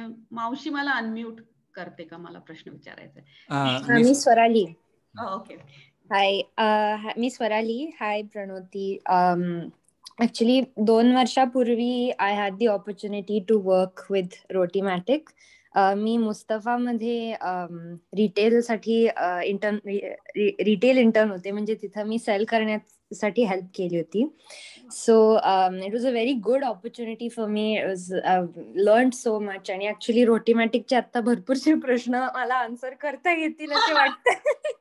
बट म्हणजे आता 2 वर्षापूर्वीची गोष्ट आहे, पण तरी सो ऍक्च्युली तेव्हा मी biggest thing that I faced as someone who was trying to sell the product was that the men who are coming to buy the or look at the stall rather, खूपशी लोक अशी आली जे म्हणले की माझ्याकडे बायको असताना रोटीमॅटिकची काय गरज आहे. आणि it was very painful to hear this. So what do you think is the best way to approach this, because this is a very big problem, and especially ha prashna if you're selling to the Indian market, I would say ha very relevant issue hai. So what are your thoughts? Just wanted to hear about that. No, thank you so much. I'm so glad, Swarali, you were part of Rotimatic, and it's a very good question. कारण का हा एक काय म्हणतात philosophical question आहे. आणि पोळी, what does it stand for you and what's your decision making ability and your voice in the house. So I think आता the young generation, I mean it's an evolving thing. आता सगळेच evolve होत आहेत वेगवेगळ्या तऱ्हेने. So हा सुद्धा एक आता रोटीमॅटिक can become a good source of topic. At least the topic will get touched upon ki का नाही आपण असं मशीन घेऊ शकतो. Why do you want me to make the पोळ्या? So it will definitely stir that conversation. And then I think India मध्ये especially आणि you can do very interesting marketing, awareness building ह्याच्यामध्ये खूप करता येईल की पोळ्या बनवायचं मशीन. आणि if you honestly see, practically speaking, women are going into workforce, right? आणि नाही मिळत वेळ. आणि करायचं तर असतं घरामध्ये सगळ्यांचं नीट. You want to take care of the food, you want the food to be fresh, it has to be nutritious, सगळ्यांचं नीट पौष्टिक पाहिजे सगळं जेवण. मुलांना कुणाला वेगवेगळ्या गरजा आहेत. सो ह्या सगळ्या गोष्टी बायकांना कराव्याच लागणार आहेत आणि त्या will not go away from us. But if we can manage it smartly, म्हणजे तुम्ही जर point A to point B गाडीत बसून जाऊ शकता तर तुम्ही वॉक का कराल? हा डिसिजन जोपर्यंत बायका घेत नाही तोपर्यंत they are their own problem. So good thing will be की जेव्हा क्रिटिकल मास येईल, जेव्हा खूप लोक ह्याच्या मागे लागतील, तेव्हा it becomes a normal thing. आपले असे, this is the human condition. Things become normalized when certain critical mass gets formed, and then you suddenly start seeing ki अरे आपण ह्याच्यावर डिबेट सुद्धा का करत होतो. It normalizes. So I hope Rotimatic goes through that quickly and India मध्ये critical mass होईल, and we will be able to not have this kind of an attitude and behavior. एखादी फ्युचर मध्ये अशी add निघेल, एखादा मुलगा म्हणेल की मेरे पास रोटीमॅटिक है, मुझसे शादी करोगी? मी सगळी व्यवस्था केली आता. एक्झॅक्टली. सो दॅट्स वाय आम्ही जी पहिली ऍड बनवली होती त्याच्यामध्ये असंच दाखवलंय की ती बाई छान मस्त पेंटिंग बनवतीये आणि नवरा पूर्ण टेबल सेट करतोय की पोळी बनवून त्याची. So it's I guess that's, I mean आता हे सगळे इंटरेस्टिंग टॉपिक्स आपण सगळे बोलतो, पण काही काही घरांमध्ये हे खरे सिच्युएशन्स आहेत. So yeah, I hope it will give everybody more strength. मला पण पाठवत आता विवेकने विचारला होता प्रश्न की एनी इंटरेस्टिंग अनेक्डोट की युजर फीडबॅक मुळे तू प्रोडक्ट इम्प्रूव्ह केलंस, असं काही तुला आठवतंय? हा, आय थिंक ज्या रेसिपीज, ज्या आयडियाज आल्या आम्हाला त्या युजर कडनं की पटकन आम्ही इम्प्लिमेंट केल्या. किंवा आता ग्लुटेन फ्री फॉर एक्झाम्पल आम्ही टेस्ट केलं, पण आम्ही अजून त्याला लॉन्च नाही केलं, पण बीटा टेस्ट लॉन्च केला होता त्याचा आम्ही. ग्लुटेनच्या खूप रिक्वेस्ट आल्या की आमच्या घरामध्ये US मध्ये स्पेशली की कोणाला सिलिॲक ॲलर्जी डिझीज आहे. सो 4 जणांमध्ये 3 लोक नॉर्मल पोळी खातात, पण एकासाठी मला मग लाटावी लागते वेगळी पोळी ग्लुटेन फ्री. आणि तर so then we started designing this recipe. And when we design a recipe it means it's a software recipe. कारण का every flour will have different, ते जे मशीन लर्निंग त्याचं चेंज होतं, किंवा पोळी वेगळ्या टेम्परेचरला लाटली जाते किंवा कुक होते. So the software recipe ideas came from the user. आणि आय एम शुअर अशा बऱ्याच आयडियाज आल्या असतील. Of the top of my head he idea कुठून आली होती. एक आणखी प्रश्न आहे की cleaning how it is easy. I think त्याचे पॉट्स काढून आणि धुता येतात. खूप लोकांना प्रश्न, आणि त्याच्यामध्ये सुद्धा खूप ह्याच्या मागे मेहनत केली आहे की कसं सिम्पल करता येईल. सो बेसिकली ज्याच्या जो गोळा जिथे तयार होतो तो फक्त कप बाहेर येतो आणि खालचा बेस बाहेर येतो. सो तो पूर्ण तुम्हाला साफ करावा लागतो. समजा तुमची आजची पोळीची हे झाली, काम झालं तर ते क्लीन करावं लागतं. आणि तवेसाठी एक स्पेशल ब्रश दिलाय, तो नुसता हे करा. आणि आपण जेव्हा हाताने लाटतो पोळी तेव्हा का एवढा पसारा होतो, कारण का आपण लाटताना खूप पीठ वापरतो ना, कारण का ते स्मूथ व्हायला, तर पोळी चिकटणार नाही म्हणजे लाटताना पोलपाटवर. सो ते करताना खूप पसारा होतो. पोळ्या म्हणजे रोटीमॅटिक मध्ये स्पेशली तसं मग आम्ही डिझाईन केलं की गोळा तसाच्या तसा जातो, त्यात कुठेही पीठ नसतं एक्स्ट्रा, त्यामुळे रोटीमॅटिक साफ राहतं. असं पीठ नाही हे होत त्याच्यात. So it's actually very simple to clean and maintain. आणि ते कंटेनर्स आहेत जे प्री स्टोर्ड पीठ, तेलाचा छोटासा डब्बा, आणि तो 1 महिन्यासाठी चालतो. तो तुम्ही लेवल असतं त्याला, एक लो लेवल सेन्सर आहे, तो मशीन सांगेल तुम्हाला की रोटीमॅटिक विल टेल यू की पाणी संपतंय, please top it up. So that needs topping up but cleaning once in a while. आणि पीठ सुद्धा कसं ड्राय पीठ असतं, ते एकत्र येतं खालच्या भागात. तो त्याला रोज क्लिनिंग तर अजिबातच नाही, महिन्यातून एकदा. काही लोक तर तो ट्रॅव्हलिंगला कुठे बाहेर पडले तर तो नुसतं कंटेनर काढून फ्रीज मध्ये ठेवून जातात लोक, पीठ खराब नाही होणार. आणखी कोणाला काही प्रश्न आहेत तर सगळ्यांना एक, हा, आय थिंक मी सगळ्यांना अनम्यूट हे करतो. So you can. एक कॉमन प्रश्न म्हणजे what is on radar now? India is on radar. आणि रिअली आता फोकस असा आहे की कसं, सो एक तर रोटीमॅटिकची जर्नी झाली, आणि दुसरं इज द कंपनी, की आता परत जर कोविड झालं, अशी काही अनसर्टन सिच्युएशन आली तर we want to really be self sufficient. So that is on everybody's mind right now. आणि आता टीम सुद्धा आमची छोटी टीम आहे पण खूप डेडिकेटेड टीम आहे. आम्ही 35 लोकांची टीम आहे, पण एक्स्ट्रीमली डेडिकेटेड. अँड आम्ही बोथ मी अँड ऋषी, आता तर आम्हाला दिवस रात्र आम्ही रोटीमॅटिकच हे करतो, पण बाकी लोक सुद्धा टीम मधले are equally passionate and working towards the same goal. That is very important ना, तुमची टीम पण तुमच्या एवढीच डेडिकेटेड आणि खूप इम्पॉर्टंट आहे. कारण का तुम्ही एकट्याने तुम्ही किती लढाल ना, तुम्हाला you need expertise, you need the right attitude, need the right energy of people to come together. So and it again is a trial and error thing. Because you are also young. आम्ही 13 वर्षापूर्वी आम्ही केवढ्या चुका केल्या on the way, कारण का you R learning. त्या चुका कशा सुधारता येतील, कसं अवेअरनेस स्वतःच वाढवू शकतो आपण स्वतःबद्दलचं. सो ते सुद्धा एक इंटरेस्टिंग जर्नी असते. आणि ऑन्टरप्रिनर्सना that's our privilege, I feel. It's the privilege of an entrepreneur to go through the various experiences and learn as much as possible.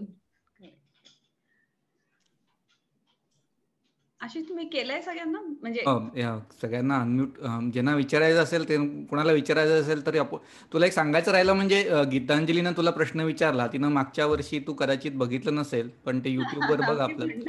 हा, लॉकडाऊनच्या पोळ्या नावाचं नाटक त्यांनी झूम वरती केलं होतं, म्हणून तिला ते पोळीचं जास्त मला वाटतं बहुतेक तिला नक्की विचारायचं असेल. हो, वंडरफुल. तू रोज रोटीमॅटिकच्याच पोळ्या खाते का? हो, येस.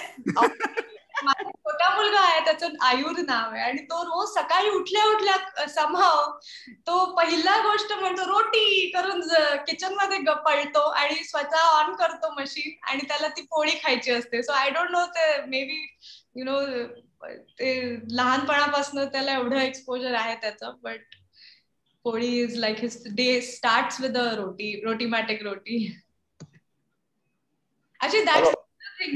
लहान मुलांना एवढं गंमत वाटतं रोटीमॅटिक, which is a great feeling. कारण का लहान मुलं एवढे इनोसेंट असतात, त्यांना ते मॅजिकल वाटतं खूप. आणि असे खूप युजर्स आहेत ज्यांनी आम्हाला सांगितलंय की आम्ही कुठेतरी दुसऱ्या सिटीला शिफ्ट झालो आणि रोटीमॅटिकला आम्हाला पॅक करायचं होतं, तर लहान मुलांनी पॅक करून नाही दिलं, किंवा they didn't eat any other roti जोपर्यंत रोटीमॅटिकची रोटी नाही मिळाली.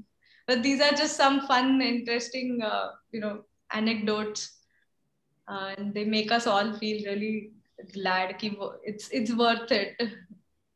माझा एक प्रश्न आहे, मी भरत मोडक. इंडियामध्ये रोटीमॅटिक मार्केट करायला तुम्हाला compare to rest of the world काही peculiar challenges do you anticipate? I think वेगळे चॅलेंजेस येतील, पण जसं सुरुवातीला आपण म्हणलो की क्रिटिकल मास बनण्यासाठी जे लोक लागणार आहेत ती ऑलरेडी रेडी आहेत इंडियामध्ये, जे वेटलिस्ट आमची जी आहे. सो क्रिटिकल मास तर लगेच बनणार आहे. आणि Rotimatic it's a very interesting concept, right?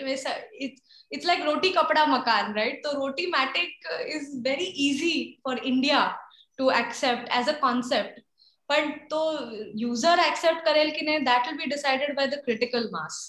की जेव्हा क्रिटिकल मास तयार होईल, आणि असं जसं लाईक वी सेड, कोविडमुळे जे आता सिच्युएशन झाले आहेत लोकांच्या लाईफमध्ये, तर they are buying these automations and they want more independence and hygiene.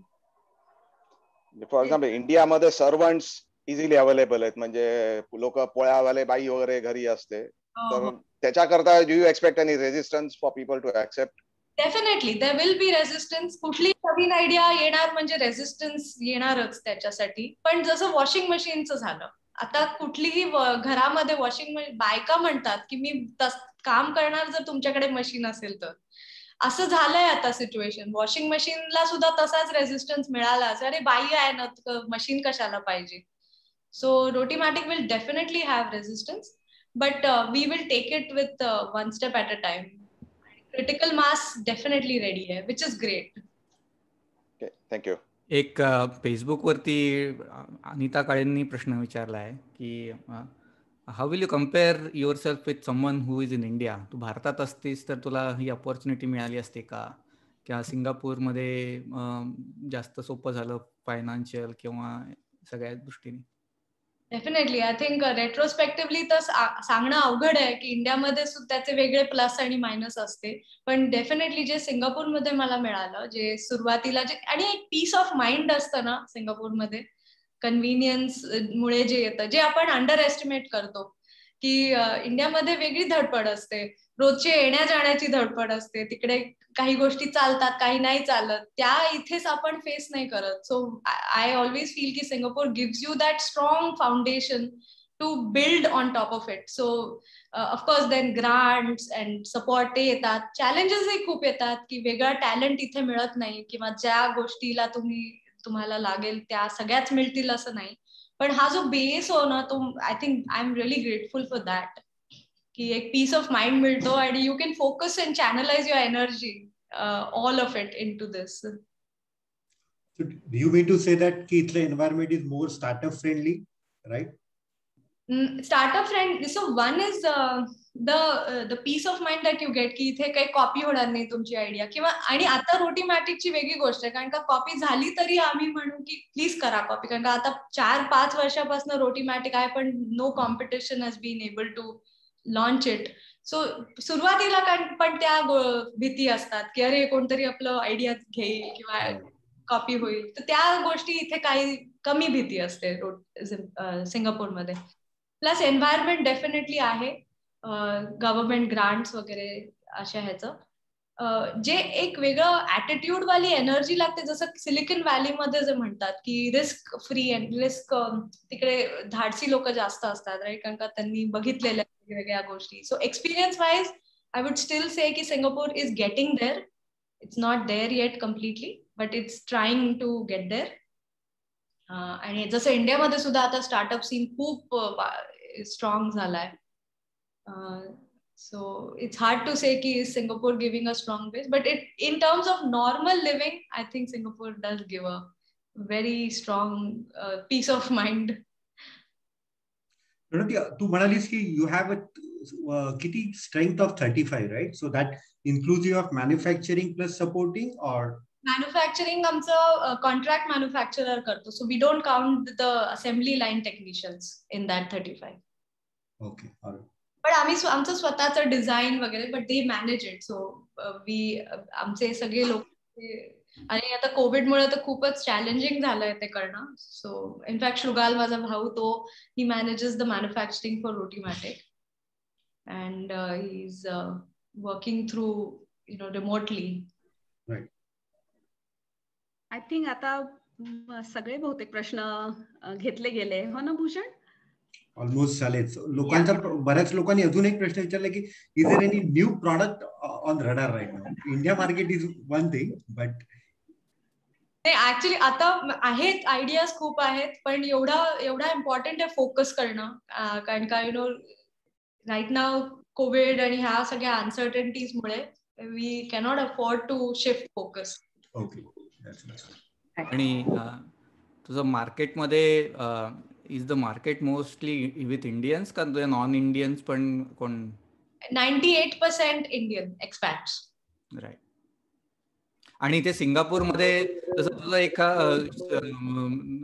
Demo unit US मध्ये शॉप टाकलं तर तसं सिंगापूरमध्ये आहे? ते आम्ही जसं केलं होतं मुस्तफामध्ये, किंवा मध्ये मध्ये असे 2-3 पॉपअप स्टोअर्स केले होते. अच्छा, ओके. आता नाही करत होत, कारण का कोविडमुळे तसंही अलाउड नाहीये खूप. पण एनिवेज आमचा focus has always been US market and Australia market.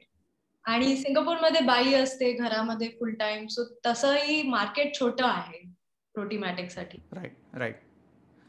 फेसबुकवरती कोणीतरी लिहिलं होतं की माझी मुलगी मेलबर्नला राहते, तिच्यासाठी आम्ही घेऊन दिलंय म्हणून वगैरे. So you what you say is right, Australia is nice market.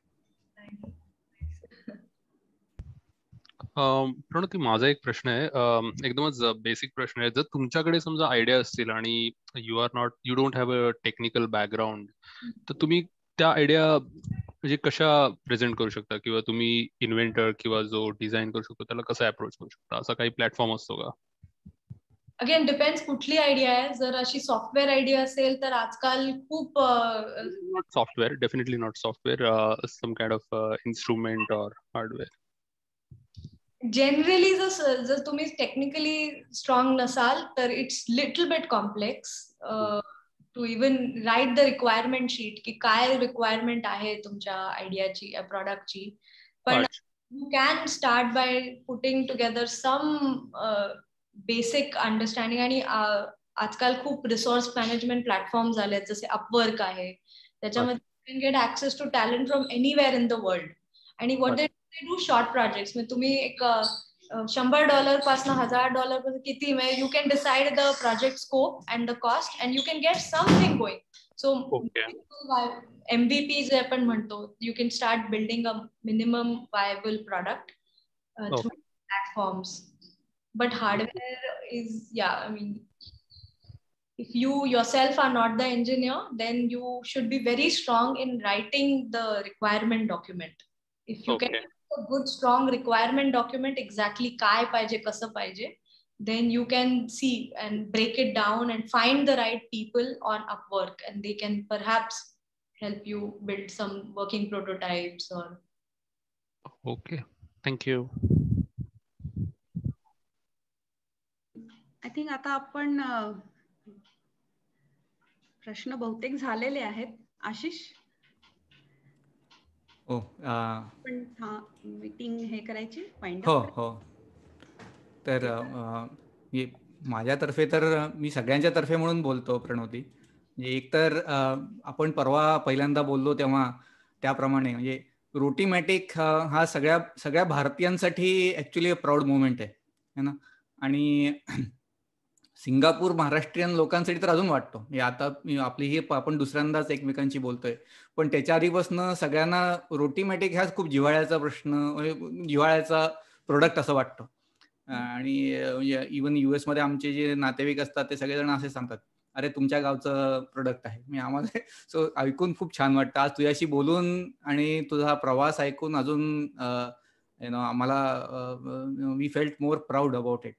तर मंडळातर्फे काय आपल्या सगळ्या मराठी परिवारातर्फे तुला शुभेच्छा पुढच्या जर्नीसाठी. आणि तुझी प्रगती आम्ही नक्कीच बघत राहू. आणि तू आमच्याबरोबर तेवढी सहभागी राहा. आणि 1.5 तास तू अस्खलित मराठी बोललीस, त्यामुळे त्याच्यासाठी कॉंग्रॅच्युलेशन फॉर दॅट. मला पण खूप थँक्यू सो मच. मला इतकं छान तुम्ही खूप प्रोत्साहन दिलं आणि पूर्ण माझ्यासाठी, माझ्या टीमसाठी एक moment for us to share our story also. आणि इतकं आपुलकीने आपण एवढं मराठी लोकांशी बोलणं एक वेगळंच आहे. आणि तुम्ही जे जसं म्हणता तसं it's a great feeling for us also की कोणी तुम्हाला जर म्हणले रोटीमॅटिक किंवा ते आपलंच प्रॉडक्ट असल्यासारखं वाटणं हे खूप इम्पॉर्टंट आहे. So thank you so much.